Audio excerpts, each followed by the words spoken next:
Good morning. This is our presentation on worship. Now, the word worship has many different meanings, and biblically, worship is only one type of response we give to God. We have praise, we have thanksgiving, we have sacrifice, we have adoration, and sometimes worship is different from all of those. But for right now, at least for this presentation, we're going to use the word worship in its modern sense, which is kind of an umbrella word, which means all of those things. Worship can mean praise, thanksgiving, sacrifice, adoration. It may be involved in intercession. It is certainly involved with hearing God's voice. But I'm going to argue that maybe it has nothing to do with singing. You can sing without worshiping God. So what does that mean? Let me show you two hymnals we use. We use these two hymnals in our parish. Now the first one is called, interesting enough, Worship. This is the 4th edition. We call it Worship number 4. Worship 4 put out by GIA Publications. And then there's a booklet we made of more contemporary music called Hymns of Praise. And this was made by one of our worship leaders, did a marvelous job of it. It only includes the lyrics and not the notes, which is fine. People get used to it. The trouble is I would argue that, and anybody would argue that knows anything about worship music, that there's probably more hymns of praise in this book, and there may be, arguably, if I can hold it up correctly, more songs of worship in this book. So are they named incorrectly? Well, sometimes you have to name books differently from each other just so you know which one to pick out of the pews. So what is worship? Well, back when I was young, I was a convert to Christianity from agnosticism.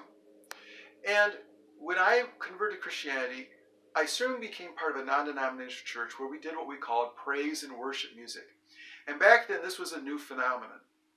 Now we use that phrase, praise and worship music, all the time, and it almost invariably means contemporary Christian music that has a rock or folk bass with refrains and the lifting of hands.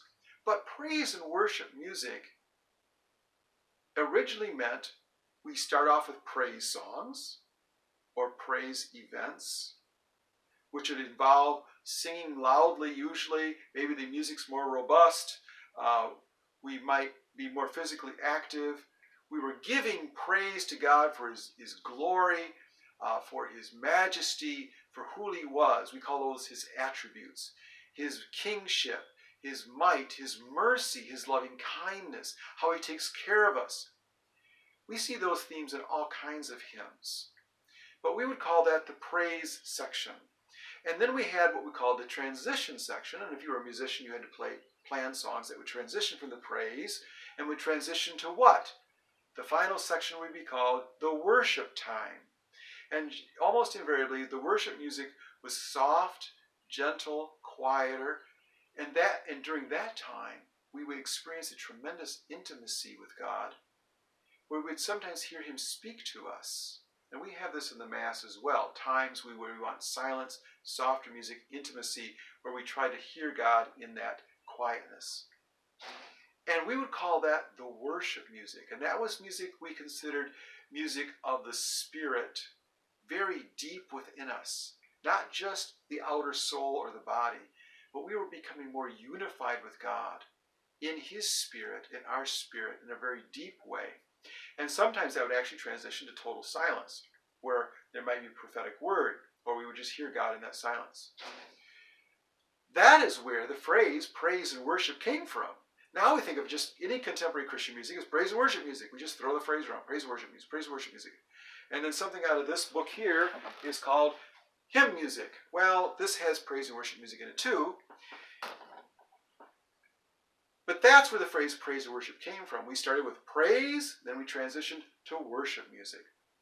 Well, we're going to be looking at more distinct definitions than that, not just because we want to be academics, but because we want to understand how we respond to God more deeply in every way that the Bible shows us, that Christian giants have showed us, that the saints show us, that the catechism show us.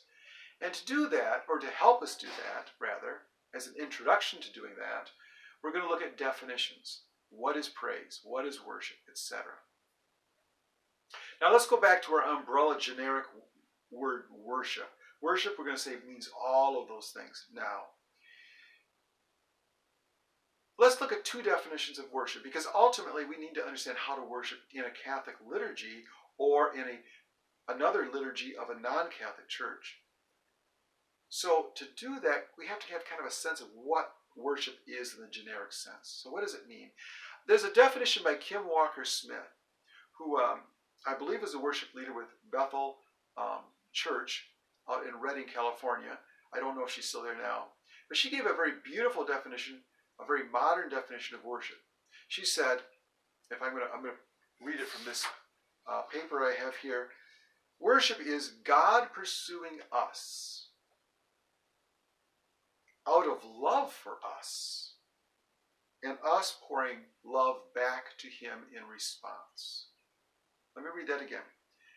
God pursuing us out of love for us, and us pouring love back to God in response. Again, we're talking about the generic sense of worship that covers all the categories we've mentioned already. Let's look at that. Let's break that down. First of all, it says God is pursuing us. Now, that's Catholic belief. That's Eastern Orthodox belief. I believe every evangelical church I've ever known, non-denominational churches, would agree that God initiates the love relationship. Indeed, in the Bible, God created man and woman, and it was man and woman who turned away from God. God has been pursuing us ever since, ultimately by giving us his only Son to die on the cross to forgive our sins, to bring us back into full relationship with him, in unification with him. And God continues to pursue us even after he's given the gifts from the cross. So God initiates what we call a relationship with him. He initiates that relationship of love, not just a random relationship, not just exploratory, not just theological, but of love. Now those things can add to love, because he calls us to love. We are called to love God with all our heart, our soul, our mind, which can be theological, and body, which we'll look at in a minute. But God pursues us first with his love. As we become aware of his love for us, when we respond back to him, when we pour out our love back to him, that is a worship act on our part. But worship is the whole thing, according to her definition, which I agree with. It's the whole relationship. We can't respond to him unless he comes to us first, because we have enough sin in us that we are not able to respond to him or love him at all without him coming to us first and showing us his love, and without him even giving us the gift of love. And I would argue he has to give us the gift of worship to be able to worship him at all. We can't do it because we have too much sin in our lives. We always fall back into selfishness, which is the love of self. So that's a very beautiful definition. I'm going to say it again. God pours out his love. God is pursuing us in his love for us, and we pour back love to him in response. That is worship, and we can only do that as we desire to seek God. If a person turns away from God, they're not going to attempt to pour out love back to him. They will not worship. Now, that's a beautiful definition. I'm going to say it has some weaknesses, though, however. When I was a beginning Christian, and this is true for most of us, whether for me I had a dramatic return, I would say, to Christ. I was baptized as an infant. I fell away from God, practiced some atheism, agnosticism, and then I turned back to God in a fairly dramatic conversion. When I turned back to God in that conversion, I became aware of him pursuing me. And sometimes for people who've been Christian all their lives, they become aware of God pursuing them, maybe in their childhood, and maybe more dramatically as they get older. So there's a sort of sense that this definition is a sign of mature Christian walk. We become aware of God pursuing us, where maybe we're not so aware of that as a child, or even as an adult. Maybe we don't become aware of him pursuing us, and we don't become aware of feeling his love for us until later in our Christian walk. And so our ability, or our agreement with God to pour back love to him is a mature type of worship. That can be mature kind of worship. But also, we also know that the greatest saints on earth, whether they were evangelical Christians, non-denominational, Catholic, Eastern Orthodox, Coptic, whatever, the most mature Christians will speak of things like going through desert times as they matured in the Lord. As they matured in their relationship with the Lord, God would take them to times where they could no longer feel his love. They were no longer aware of him even pursuing them, as if God left them. Indeed, we think of when Jesus said on the cross, my God, why hast thou forsaken me? This is the Son of God saying this. Now, we can interpret that phrase different ways, but the most mature Christian believers have always said that God, as they mature, go through times of desert, or sometimes called aridities, coming from the word arid, as in a desert, or, as in St. John of the Cross, the dark night of the soul. Mother Teresa went through, I believe, at least a decade of losing the sense of God's presence and losing the sense of God pursuing her. And then almost just before she died, she again felt his presence. So the only trouble I have with the definition of Kim Walker-Smith is it sort of assumes that we're aware that God is pursuing us and we are able to pour out our love back to him. And we all know when God allows trial times to come in our life, dark times in our life, it's very difficult to pour out our love back to him. And yet this may be a sign of maturity. So I'm going to take the generic definition of worship from Dr. Schreck.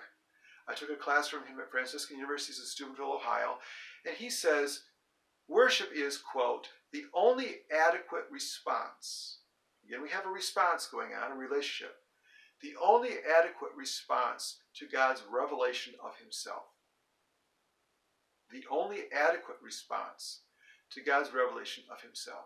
Now, this is similar to the definition we gave before, but it's a little more general and allows us to accept the fact that we can worship whether we have any feelings of love or feelings of God's presence, or whether we feel that or not. We can still give an adequate response to God's revelation. And indeed, God reveals himself not just by what we feel, or not just even an intellectual awareness of theological thought. God reveals himself in nature. I have a beautiful window off to the side that you can't see, where I have a beautiful view of nature. God's revelation is in nature. That's a biblical concept. God reveals himself in the reading of scriptures, or when we read the scriptures. God reveals himself in the relationship we have with our parents and other Christian believers, which is hopefully a positive thing. And hopefully we have a positive response to the church, although all of us have gone through tough times relating to churches and church authorities and church relationships. That's part of growing up. God reveals himself in all those things. So how do we respond to his revelation, his revealing of himself to us? The only adequate response is worship. This may be emotional worship. It may have no emotions to it attached at all. But it is an act of obedience. Worship becomes, ultimately, a response to God out of obedience. And then we have wonderful times when we feel his presence. Sometimes we don't. Now, I'm going to just end this little presentation, this introduction to what worship is in the generic sense, by just saying, in the presentations ahead, we're going to look at a number of definitions of what worship is according to the Bible, which is different than how we normally think of the generic sense of worship now.